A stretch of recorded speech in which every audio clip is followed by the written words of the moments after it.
es a moment in life that arrives quietly, without announcement, without ceremony. When a person begins to understand that happiness is not built by how many people surround them, but by the quality of the energy those people bring into their life. After 60, something deeply human begins to change.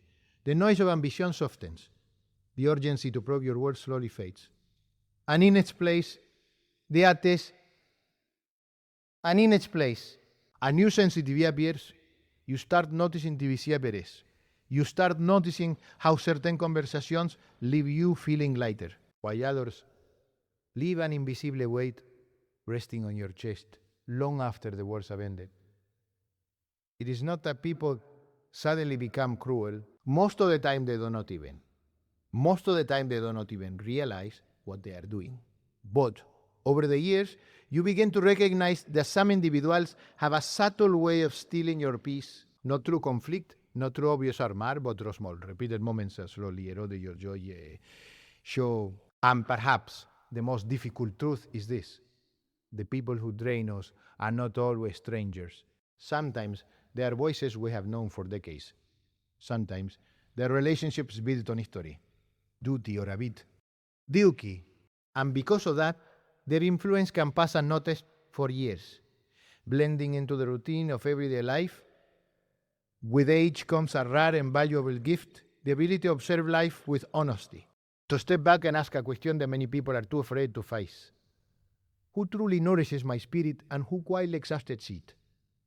Who truly nourishes my spirit and who quietly exhausts it? This is not about blaming others. It is not about pushing people away or building walls around your heart. It is about recognizing that happiness, especially in later years, is fragile and precious. And protecting it is not selfish. It is an act of wisdom, because the greatest transformation that time offers is not found in the body, but in the understanding that peace is no longer something you chase. It is something you carefully choose, person by person, moment by moment, until your life begins to feel lighter, calmer, and deeply your own. There is a subtle shift that begins to take place as we grow older, one that almost nobody talks about, and yet touches every aspect of life: the way we perceive people, the energy they carry, and the influence they have over us becomes sharper, clearer, almost undeniable. When we are young, we are caught in the motion of life, always running, always proving, always seeking. We measure connection by quantity, by appearances, by the smile shared in passing, or the obligation we fulfill. We are, in many ways, distracted from noticing how relationships truly affect us, because there is so much else clamoring for our attention. But with age comes a quiet awakening. The noise fades. The constant demand slows down. And suddenly, we begin to notice the subtle currents of influence that shape our inner world. It is in this clarity that aging shows its first, often surprising gift. We start to see the faces around us with sharper discernment. We notice which people energize us and which people, no matter how familiar, leave an invisible weight in our wake. It is not always dramatic, not always loud. There are no explosive arguments or violent betrayals. Most of the time, it is quiet. A comment that lingers longer than it should. A story retold in a way that reminds you of your shortcomings. A conversation that feels like it pulls at your attention, rather than offering warmth. These small, almost imperceptible things accumulate, and over time they become the subtle currency by which your happiness is spent or stolen.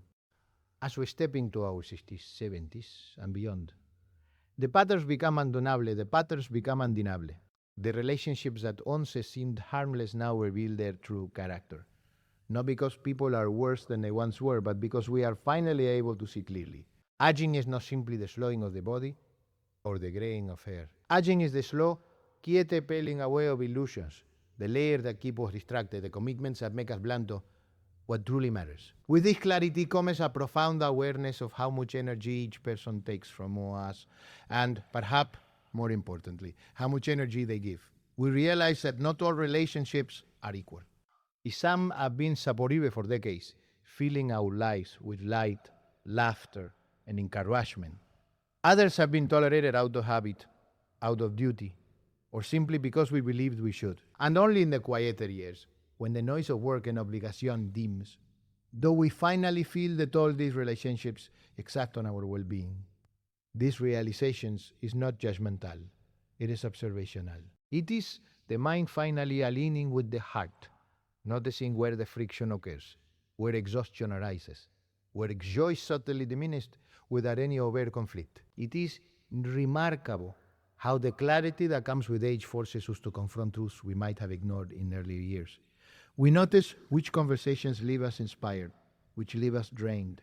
We notice how certain people can fill a room with their energy, leaving us feeling uplifted and motivated and motivated, while others can occupy the same space and leave a sense of heaviness that lingers long after they are gone. These are not superficial observations. They are reflections of emotional energy, the invisible exchange that defines the quality of our lives. And suddenly, what we once ignored becomes impossible to overlook, Sydney. Dijo más, imposible to overlook. This awareness can feel both liberating and unsettling. On one hand, we gain the ability to consciously choose whom we allow into our inner circle. On the other, we are confronted with the fact that some people we love, some people we have invested in, are quietly depleting us. It is not malicious. Often, it is entirely unconscious. People act according to their own patterns, their own unresolved frustrations, their own inability to give and receive energy in a balanced way. But we, finally, have the tools to recognize this pattern. Age sharpens perception. It allows us to see the dynamics that have been operating beneath the surface all along. It is in this clarity that wisdom begins to take root. We start understanding that relationships are not just about presence or history. They are about energy. They are about how the interaction makes us feel, how our soul is touched or weighed down, how the subtle rhythm of human connection either lifts us or leaves us hollow. And as this awareness grows, so does a kind of quiet courage. We begin to act not to respect for our own emotional life. We begin to prioritize contours that not issues, that stimulate growth, that leave our hearts lighter instead of heavier. This awakening is not sudden. It is a gentle unfolding, like a fall lifting over a familiar landscape. We realize that some relationships we thought were central were never truly aligned with who we have become. Some friendships, some family dynamics, some habitual conversations were simply taking energy without giving it back. And now, with the clarity age provides, we see these exchanges for what they are. It is no longer a matter of ignoring or denying. We can feel the difference, and in feeling it, we gain a new kind of freedom. With age comes a rare honesty. The illusions of reciprocity fade. We understand that our emotional energy is a precious resource, not infinite, not to be squandered on those who unknowingly miss it. And in this understanding, the simple act of noticing becomes transformative. We learn to recognize subtle patterns, to honor the moments that uplift us, to honor the moments that uplift us, to withdraw gently from those that do not. Life does not need to be filled with drama to be draining. It is often the quiet, familiar patterns, repeated over decades, that erode the joy in the simplest of days. Aging shines a light on these patterns, allowing us, finally, to choose our interactions with intention. And so, the clarity that aging brings is both a gift and a responsibility. It is a chance to see people, to see ourselves, and to see the invisible currents that guide our happiness. It is a moment when perception aligns with experience, when observation becomes wisdom, when observe becomes wisdom, and when the simple recognition of emotional energy begins to shape the way we live, love, and connect in the years ahead. It is one of the most subtle or most invisible truths of life that some of the influences which drain us are not meant to harm us at all. They do not arrive with warning signs or malicious intent, and yet their effect is undeniable. As we grow older, we begin to notice how certain people, through habits, attitudes, or simply the energy they carry, can shape our emotional state in ways that are gentle, almost imperceptible, but cumulative over time. It is not a question of blame, because harm is not always deliberate. Sometimes the key erosion of peace comes from the smallest gestures, the unthinking words, the repeated patterns that leave us feeling diminished without understanding why. When we are young, we are busy navigating the immediate challenges of life. We measure relationships by excitement, by shared experiences, by loyalty or convenience. We do not have the patience, nor often the clarity, to see how subtle shifts in behavior affect us at an emotional level. A job that lands slightly wrong, a tone of voice that carries a requerija de judgment, a story told repeatedly in a way that undermines our confidence. These are things we often brush aside, thinking they are insignificant. Yet, over years, these small, seemingly harmless influences accumulate. Like drops of water carrying a stone, they gradually reshape the emotional terreno of our lives. After 60, the ability to perceive these subtle currents becomes sharper. Aging grants a kind of emotional lens that brings into focus the interactions that truly matter. Suddenly, the patterns are undeniable. We begin to notice that certain people, although they mean well or carry no intent to wound, leave a lingering on our hearts. It is not always obvious who they are. They may be friends, family, colleagues, or even acquaintances we have known for decades. Their words, gestures, and habits may seem trivial at first glance, but the repeated effect slowly diminishes our sense of calm, our joy, our subtle inner balance. It is here that the most profound awareness emerges. Not all harm is violent or intentional. Some of it is accidental. Some of it is unconscious. People act according to their own habits, insecurities, and unresolved histories, and they project these patterns onto others. Their behavior is not a reflection of our words, nor of any failure on our part. It is merely the natural unfolding of human dynamics. The way energy flows between people, sometimes nourishing, sometimes draining, often without anyone realizing it. With age comes the ability to detect this flow. We start sensing who leaves us feeling alive after a conversation, who leaves us questioning ourselves, who quietly shapes our emotions without even knowing it. This realization can be both painful and liberating. Painful because it exposes truths that we may have ignored for decades, allowing us to see how some relationships, no matter how familiar or well-intentioned, can quietly diminish our happiness. Liberating because, with this awareness, we gain the ability to act consciously. To protect our energy is not to build walls or cut off people arperatule. It is to honor the subtle laws of emotional well-being that life teaches us only with time. It is the recognition that our happiness is not entirely in the hands of others, but that we must observe, discern, and choose which influences we allow to linger. We often forget that human interaction carry an invisible weight. A conversation might leave us feeling lighter or heavier, not because of what was said, but because of what was said, but because of the emotional currents that underlay it. When someone speaks from impatience, insecurity, or unrecognized frustration, their energy can ripple outward, affecting those around them in subtle, almost invisibles. And when we are younger, we might mistake this for normalcy or overlook it entirely.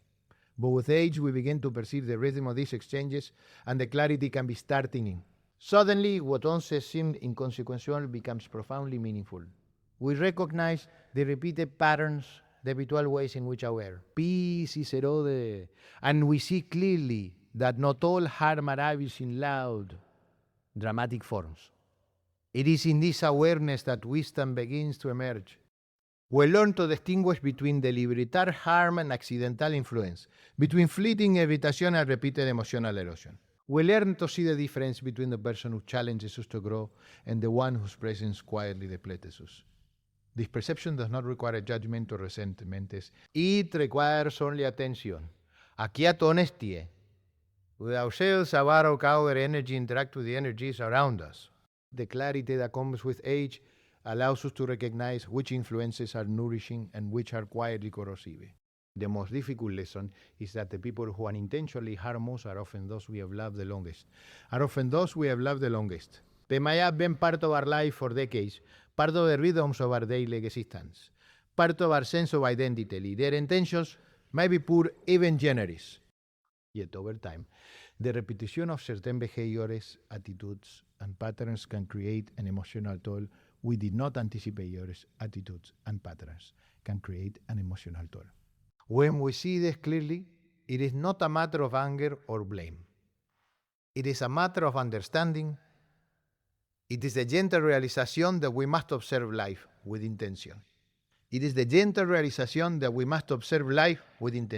That we must notice the subtle currents that flow through our relationships, and that the quiet preservation of our peace is not selfish, but necessary.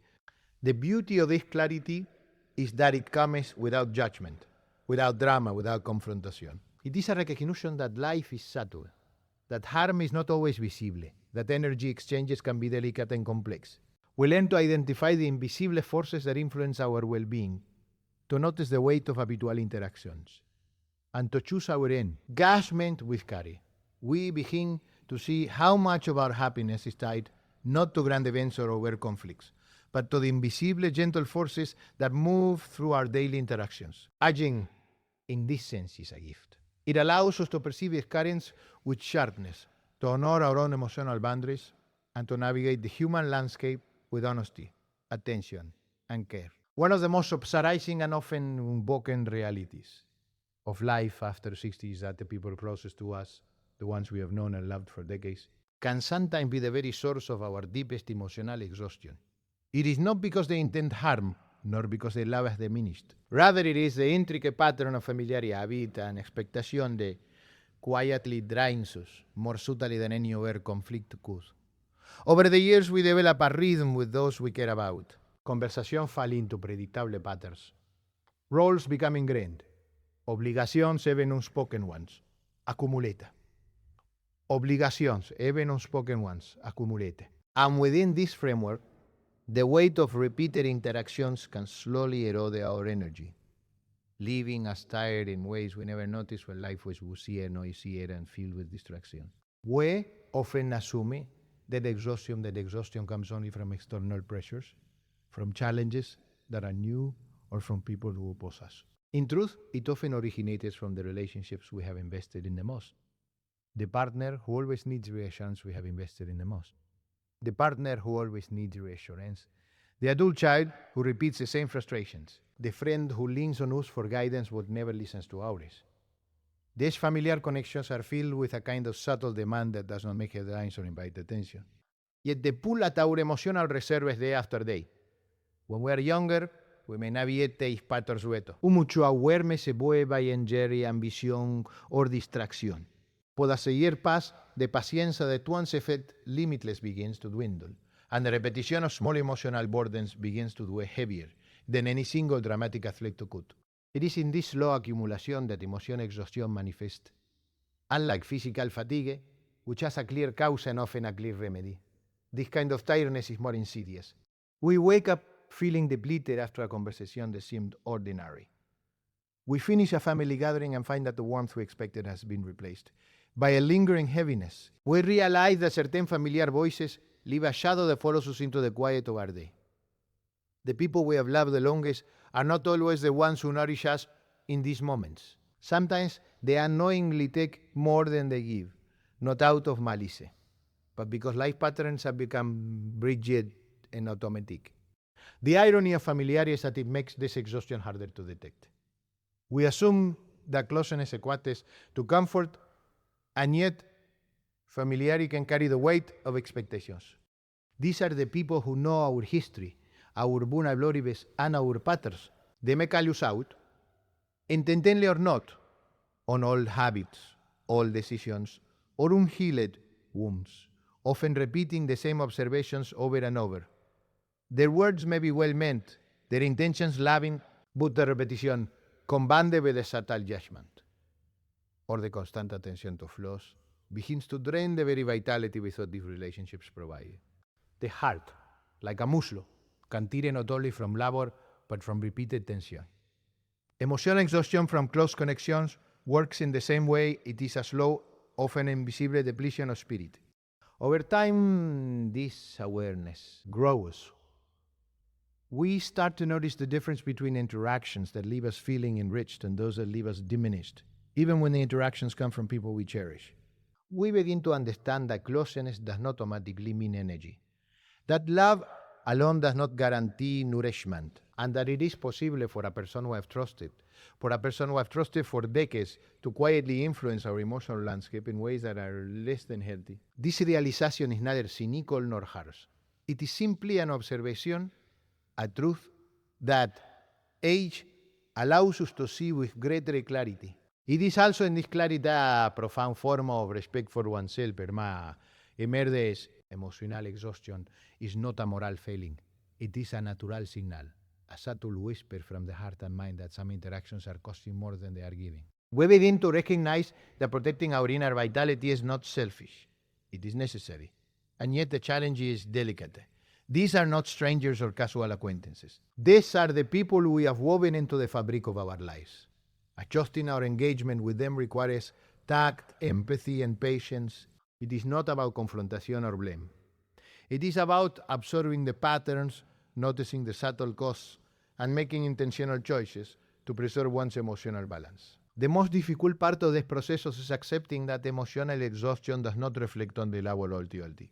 That exists in a relationship, it does not mean that we are unkind, ungrateful, or harsh. It simply means that human interaction carry energy, and that energy is not infinite. Familiar connections, with all their history and depth, can carry subtle burdens that accumulate silently.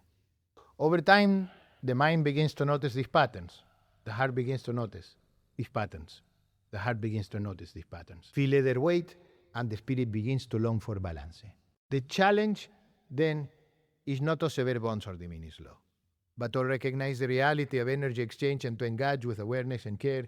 Aging brings the gift of noticing these forces, of observing how close connections affect our inner world, and of responding consciously rather than unconsciously. We learn to differentiate between those interactions that nurture our vitality and those interactions that nurture our vitality and those that deplete it, even subtly. We start to understand that maintaining peace and emotional clarity is not a solitary act, but one that requires careful attention to the invisible currents that flow between us and the people we hold dear, and in this gentle, ongoing observation brew, we find the beginnings of freedom, the ability to honor both love and well-being, to give without losing ourselves a freedom, and to navigate the intricate web of familiarity with wisdom and awareness that only experience can bring. One of the most difficult lessons we learn as we grow older is that the preservation of our, as we grow older, is that the preservation of our happiness is not a matter of forcing change in others, nor is it a battle to be won. With argumente or confrontation, it is not about proving a point, asserting dominance, or correcting what we perceive as flaws in those around us. Happiness, in its truest form, is fragile, subtle, and entirely dependent on awareness. It is the quiet recognition of the forces, seen and unseen, that touch our emotional life, and the gentle but firm decisions we make to honor ourselves within that landscape. As we age, this lesson becomes an iguodolo, because we begin to notice the people, the habits, and the patterns that quietly sap our joy without any malicious intent. The ones we love most, the ones we have always trusted, can sometimes become the case. Arrieros of subtle strains and tensions that leave our hearts heavier than we imagined possible. When we are young, we often believe that confrontation or speaking out is the only way to protect ourselves. We approach emotional challenges with immediacy, with words that are sharp and sometimes reactive, assuming that clarity comes from conflict. We fail to see that most emotional exhaustion comes not from grand, dramatic gestures, but from the small, repeated currents that pass between people in daily life.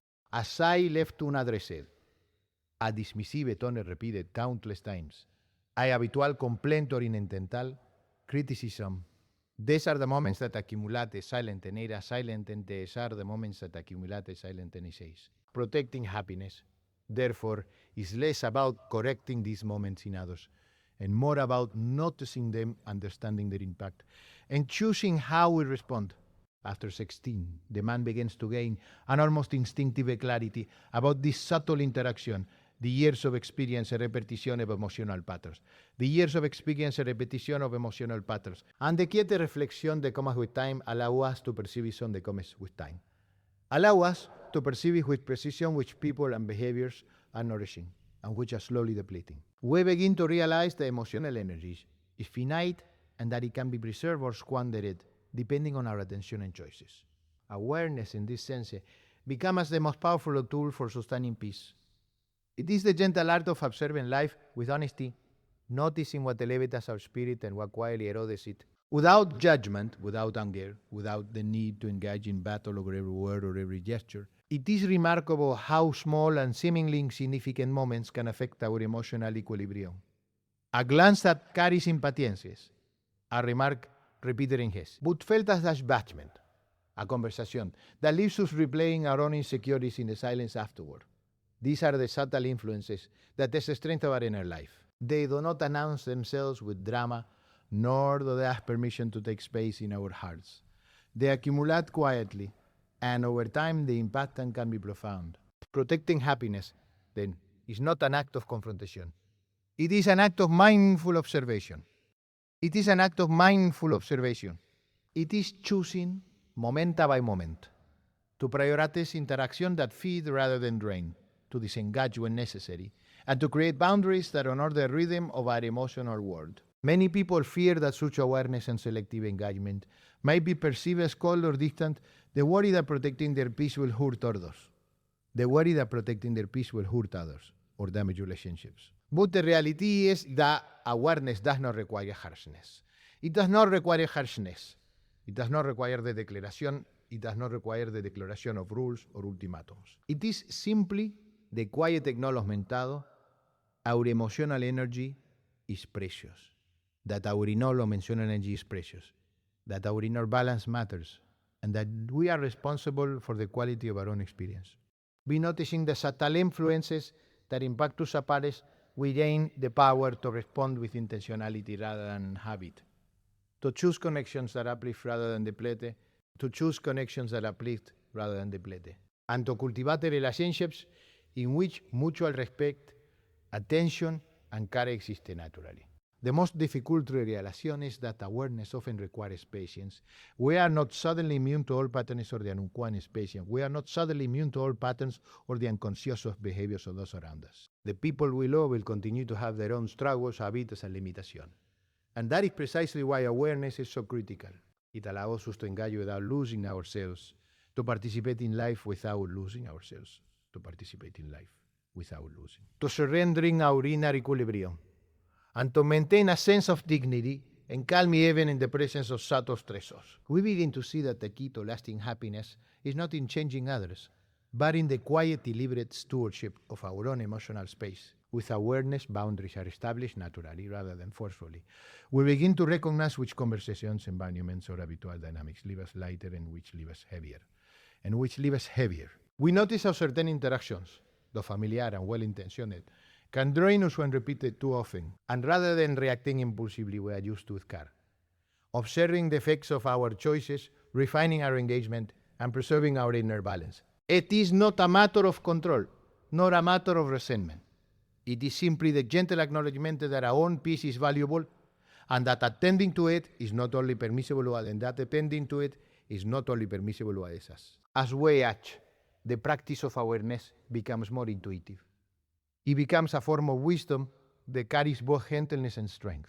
It allows us to honor the people we love without sacrificing our own well-being. It allows us to listen, to respond, to share, and to participate in life fully while remaining attuned to the subtle forces that shape our emotional experience. We begin to understand that happiness is not found in confrontation, in insisting that others change, or in seeking perfection in our surroundings. Happiness is cultivated quietly, intentionally, through the careful attention to the people, habits, and energies that touch our hearts, and through the conscious choices we make to protect, nurture, and sustain our inner peace. As we move into the latter chapters of life, something quietly remarkable happens. The sense of obligation that once guided us begins to lose its grip. In our youth and middle age, we are trained to live in service of expectations. Expectation from family, society, work, and even from ourselves. There is a constantum of shoulds and musts, a rhythmic pressure that dictates how we act, who we spend our time with, and how we allocate our energy. We often carry this obligation without questioning their origin or their effect on our origin or their effect on our inner world. They are so deeply ingrained that it is only with age, with the slowing of life passing, that we begin to notice how they shape our emotional state. We begin to feel the subtle tension between what we are expected to do and what we are expected to do, and what truly nourishes our soul. And it is in this tension that the choice of peace over obligation becomes not only possible but essential. Many people spend decades caught in the rhythm of obligación, believing that fulfillment comes from fulfilling the expectations of others. They attend family gatherings out of duty, respond to repeated requests because they are supposed to, and prioritize the comfort or approval of others above their own emotional well-being. These actions are not wrong. They are acts of care, loyalty, and love, but over time, they can accumulate into a quiet drain on the spirit. Later life brings a clarity that was not possible in earlier years. The mind and heart begin to perceive that the most important obligation is not to fulfill every external demand, but to honor the life within ourselves, to protect our serenity, and to choose the moments, people, and activities that truly matter. The transition from obligation to peace is rarely sudden. It is a gradual awareness that we begin to notice in the rhythm of everyday life. We might feel exhausted after a day spent meeting the expectations of others, or sense a sort of discontent after repeating patterns that no longer resonate with our evolving selves. It is a quiet whisper that asks, is this necessary for my happiness? Or is it only required by happiness? Or is it only required by happiness or obligation? Drowned out by guilt or a sense of duty. But with time, we learn to listen more closely, to distinguish between what drains us and what nourishes us, and what nourishes us, and to recognize that peace is not a reward. It is a choice we must make actively and consistently. Choosing peace over obligation does not mean abandoning relationships or responsibilities. It does not imply selfishness or a refusal to participate in life. Rather, it is a shift in perspective, a conscious awareness that our energy is finite and that emotional balance is fragile. We begin to recognize that some obligations are worth honoring because they bring joy, connection, or meaning, while others are burdens that accumulate quietly and diminish our inner vitality. It is in the ability to make this distinction that wisdom emerges. We learn to step back to observe our interactions. We learn to step back to observe our interactions and to prioritize engamesas that feel aligned with our values and our emotional health, rather than those dictated solely by tradition, habit, or external expectation. Habit or external expectation. The most subtle challenge in this process is dealing with the emotional complexity of choice. When we begin to prioritize peace, we may feel pangs of guilt, even when our decisions are reasonable. En compassionate saber de sambo bapa bit. Even worry about decisions are reasonable and compassionate. We may worry about decisions that are reasonable. Redecades. This is natural, for later life is intertwined with deep relationalities, long histories, and shared memories. Yet the clarity that comes with age reminds us that true care for others does not require sacrificing our serenity. Love and respect can coexist with boundaries. Afección can remain vibrante even when we decline an obligation, then when we decline an obligation that would drain us. Peace, after all, is not the absence of responsibilidad. It is the mindful stewardship of our energy so that we can engage in life fully, rather than in exhaustion or resentment. It is fascinating how choosing peace over obligation transforms daily experience. Simple interactions become more intentional. Conversations are approached with curiosity and presence, rather than habit. Time spent with others is measured not by expectation, but by genuine connection. Decisions are made with awareness of their emotional impact, both on ourselves and on those we care about. The patterns of giving and receiving, of attention and reflection, begin to balance naturally. Life becomes less about fulfilling.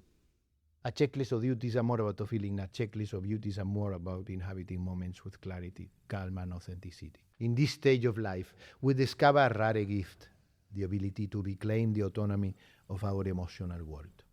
We can say no without harshness, decline without harshness, decline without guilt, and choose engagement without compulsion. The obligation that once defined our days are replaced, the once that don't define our days are replaced. Gradually by the freedom to create our own rhythm, guided by the desire for peace rather than by the invisible weight of expectation. It is a dedicated practice quietly, internally, and without fanfare. It is a wisdom that cannot be rushed, for it is learned through decades of living, observing, and reflecting. Later life, then, is not simply about slowing down or retiring from activity. It is about cultivating awareness and understanding that our time and energy are finite, and that serenity is cultivated through deliberate choices. The people we spend time with, The commitments we honor and the habits we sustain all carry consequences for our emotional state. By choosing peace over obligation, we engage in life not from fatigue or compulsion, but from clarity, intention, and a profound respect for the quiet rhythms of our own heart. It is a subtle transformative shift that allows us to inhabit the year ahead with grace, authenticity, and a deep sense of emotional freedom.